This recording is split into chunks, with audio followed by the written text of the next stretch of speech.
You there! Stop now! Drop your weapon. You're surrounded. Who are you? Bond. James Bond. A couple of weeks ago, I did a video covering all of the James Bond themed first-person shooters, and a pretty big response that I got from that was a bunch of people asking me to cover one other very important game to take place in the Bond universe. And that game was none other than 007 Racing. Nah, I'm just kidding, son. The game's everything or nothing. Precisely! One of the few third-person shooter games in the franchise, along with Tomorrow Never Dies and From Russia with Love. Developed by Electronic Arts back in 2004 and released for the Xbox, GameCube, and the PlayStation 2. And a bit of a fun fact too, the guys who worked on this thing would later go on to form Visceral Games and make the Dead Space series, along with a version for the Game Boy Advance, which I have just publicly acknowledged. So now people don't need to ask me why I didn't talk about it.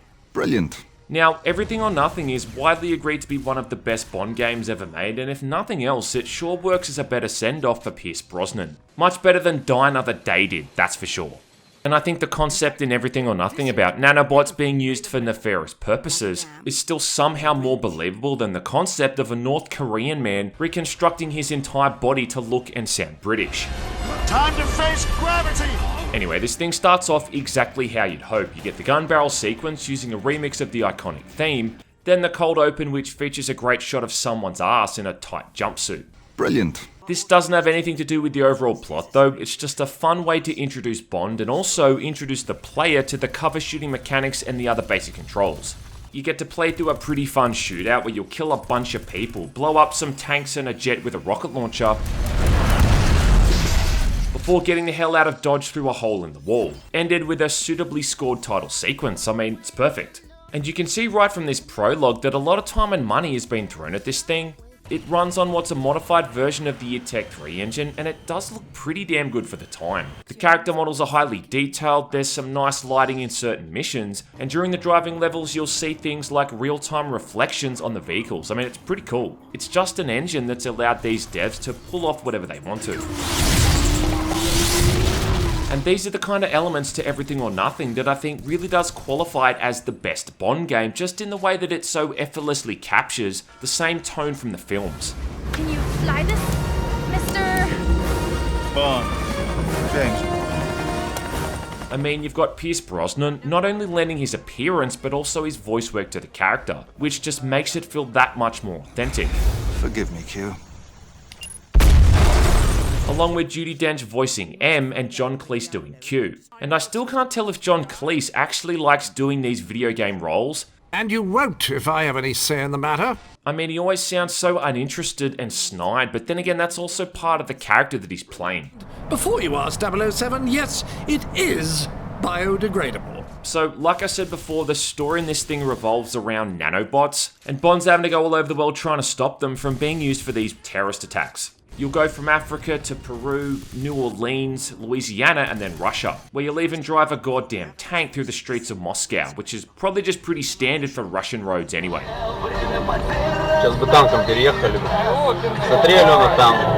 The villain is played by Willem Dafoe, who's one of those actors like Gary Oldman and Keanu Reeves, who I find instantly watchable in everything that he's in. Good night. His character Nikolai is supposed to have been friends with Max Zorin, who is Christopher Walken's character from A View to a Kill. And if that movie achieved nothing else, which it really didn't, it did let Walken highlight how he's a master at portraying psychopaths so effortlessly. As well as that, you've also got the Bond girls, and classy ones at that. You're awfully sure of yourself, aren't you? Heidi Klum plays Katja, the girl that eventually turns out to be evil. Q's assistant is played by Japanese actress Masaki Ito. I can see where that might be a problem. But more importantly, Shannon Elizabeth plays the Bond girl Serena. And although she might be called Serena in this, to me, she'll always be Nadia. The theme tune of the game is sung by Maya, who also appears in-game for a few missions as a Bond girl that you've got to rescue from the clutches of the kind of villain that looks like he's going to put on a top hat and tie her down to some train tracks. Pardon me. Didn't your mother ever teach you not to play with fire? And less of a Bond girl and more of a Bond staple, you've got Richard Kiel returning as Jaws. Easily one of the series' most iconic villains, and definitely I think the most lovable. He feels a little bit out of place in the setting though, and if the game is chronological, I mean it'd have to be like 7 years old at this point. But it's all just classic fan service, overlooking logic for the greater good of delivering an enjoyable, cheesy James Bond experience, and on that note, it does deliver. It's kind of hard to just label this as a third-person shooter though, because that's really kind of doing it a bit of a disservice. You'll be doing your fair share of shooting, but it also seems like they try to mix things up almost every single mission. One mission you might be on foot shooting a bunch of bad guys, but then the next one you're controlling the turret of a tank.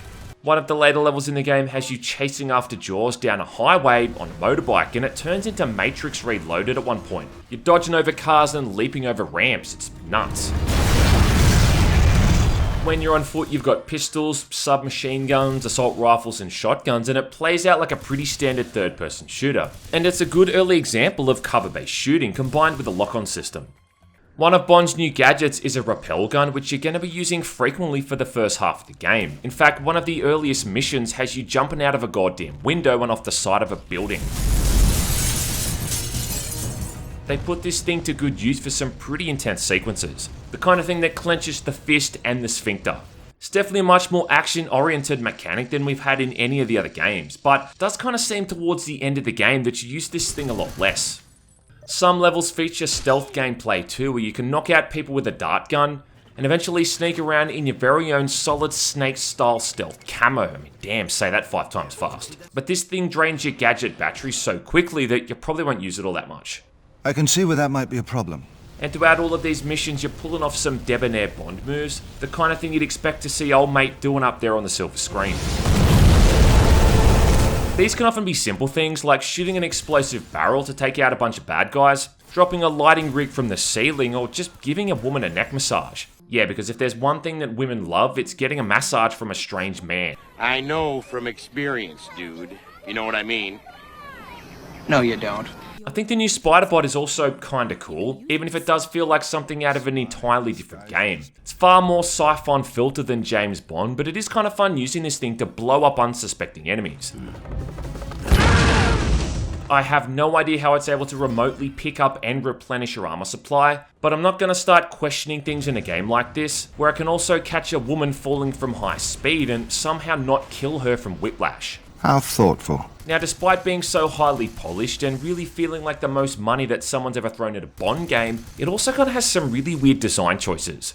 For instance, this is a third-person shooter, but your only method of shooting is using the lock-on system. You can't just manual aim, which might not sound like a problem, but this lock-on can often be very temperamental, and it's not always going to lock on when you really need it.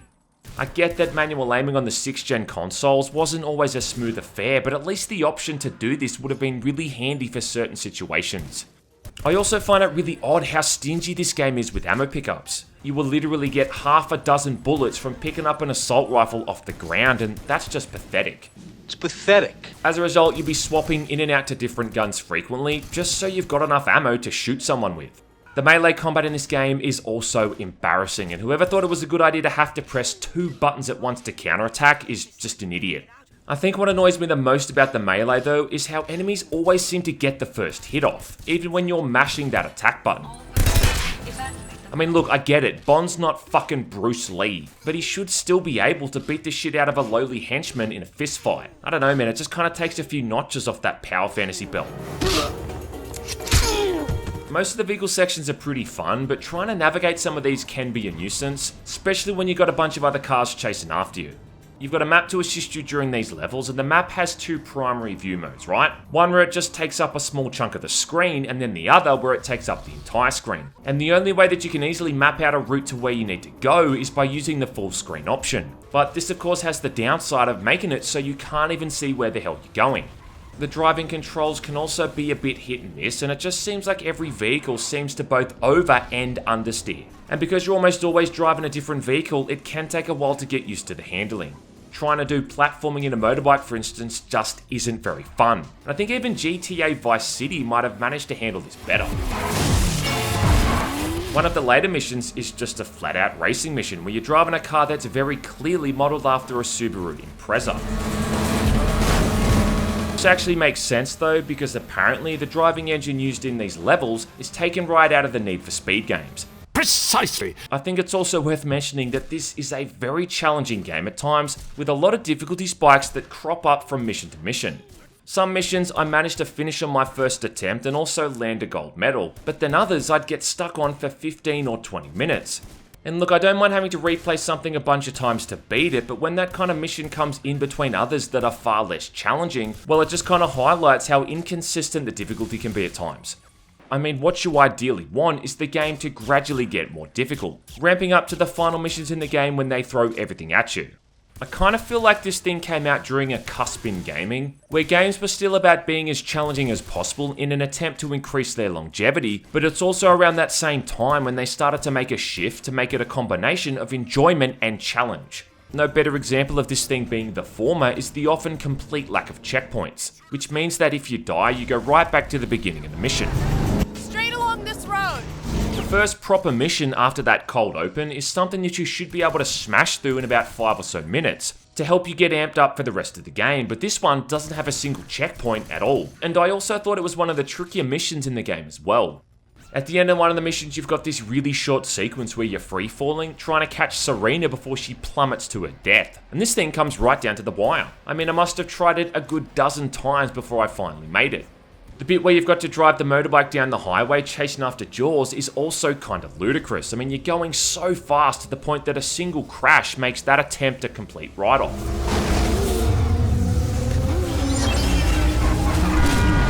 And this is another one of those missions where you've got to beat it without dying once.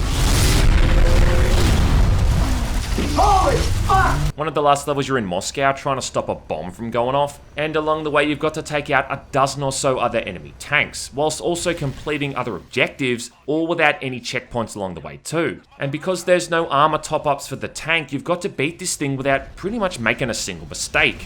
We're under attack! Yeah, look, I get it, it's a product of its time, it's a 16-year-old game and all that. No one understands that better than I do, believe me. No, you don't. But these kind of dated elements to the gameplay is what makes the difference between something still being able to be enjoyed regardless of how much time has passed, and then making it kind of feel like a relic from another era. Everything or Nothing skates that line constantly, teetering between being a really enjoyable power fantasy and then a relentless trial and error simulator. Got you! In a way, I think Jaws being in this game is kind of ironic. I mean, he's an iconic figure from the 70s period of the Bond films, who's now suddenly appearing in this glossy, flashy-looking shooter from the early 2000s. His character juxtaposed with the polished and the honed elements of the rest of the presentation is a bit of a perfect metaphor for the back-and-forth aspects of the gameplay. Like a lot of the other games, you get a ranking at the end of each mission, and the way to get the best ranking isn't by being good at the game, it's about knowing where all of these Bond moments are, so you can earn the most points. It's less about outright skill and sometimes just more about hindsight and repetition. It just kind of reminds me of playing GoldenEye missions over and over to get that perfect result, and I don't know, maybe that was their intention. Like GoldenEye as well, you can't even cheat in this game unless you've unlocked enough platinum medals. Yeah, every mission has a bronze, silver, gold, or platinum rating, and you've got to earn enough platinum medals to unlock the different cheats. But I mean, at that point, if you're good enough to beat the entire game on platinum, do you even really need to cheat? A platinum idea. Like every single James Bond game that came out around that time period, a big component to the game was the multiplayer mode. And when you see people talking about these games, that's often something that's brought up more than the single player. Sadly though, it is kind of hard for me to weigh in on this anymore, but I can talk about the co-op mode though, which is kind of like its own separate campaign that you can play through with a second player. Broken up between 3 separate chapters and multiple levels, these are unique standalone missions where you're playing as other MI6 operatives, including Jill Valentine from Resident Evil. It basically just rehashes the same ideas and the mechanics from the campaign, it's just you now get to experience it all with a second person. Though that inclusion of a second player doesn't make this thing any easier. In fact, I think it actually might be tougher than anything you get in the single player campaign. The reason for that I think is that you've only got 10 lives, but they have to both be shared between both players. And if you run out of lives at any time, you restart the current level with whatever lives you came into it with. They don't even throw you a bone here and top your lives up in between levels, and it is possible to kinda screw yourself over if you haven't got enough lives left for the harder sections of each of these missions. They've even included friendly fire just to make things even spicier, and let me tell you, nothing ends a friendship faster than unintentionally or intentionally taking off half your mate's health bar.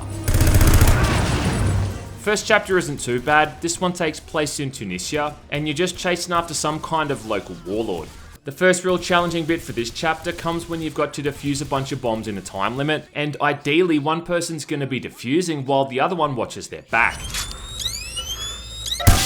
And it's at this point that you're going to start to notice pretty quickly just how fond they are of putting these rocket launcher enemies into the levels, which have an annoying habit of knocking you onto your ass if you so much as take a whiff of a nearby explosion. About the hardest it gets is the last level of this chapter, where you've got to take out a bunch of enemies in this large courtyard. But the second chapter is where it really starts to ramp things up. Now you're in Asia and having to overcome all these obstacles that require actual teamwork, along with dealing with a much higher enemy count. Starts becoming very fond of putting in these kind of sequences where one player has to hold down a button somewhere, so the other player can then move past some kind of obstacle, and then vice versa. And this all comes to head during a bit where you've both got to get across a conveyor belt that's blocked by lasers, alternating them on and off as one person makes their way across. You've got to do this for both players, but then do it again under a time limit as you escape this facility before it explodes. The final part of this chapter though is just fucking mental. You've got to rappel down the side of this shaft, taking out enemies that keep spawning up on all of these ledges before then surviving an onslaught of soldiers on the ground. And every time it seems like you've killed everyone, another dozen enemies come running in ready to ruin your day. For the third and final chapter in Egypt, on top of everything else, you're also now dealing with dudes in stealth camo, who can only be seen and locked onto with your weapons if you've got your thermal vision on, which is just another example of why this game really needed a manual aim system. Now, I'm not sure if you're able to actually stealth through any of these levels. I mean, to be honest, we did try, but it just seems that once anyone sees you, it's guns blazing, so it doesn't seem to matter in the long term anyway. These first couple of levels though are just nuts. You've got one player who has to hang back and activate these buttons to raise and lower these platforms, so the other player can guide one of the spider bots across it to blow up this machine.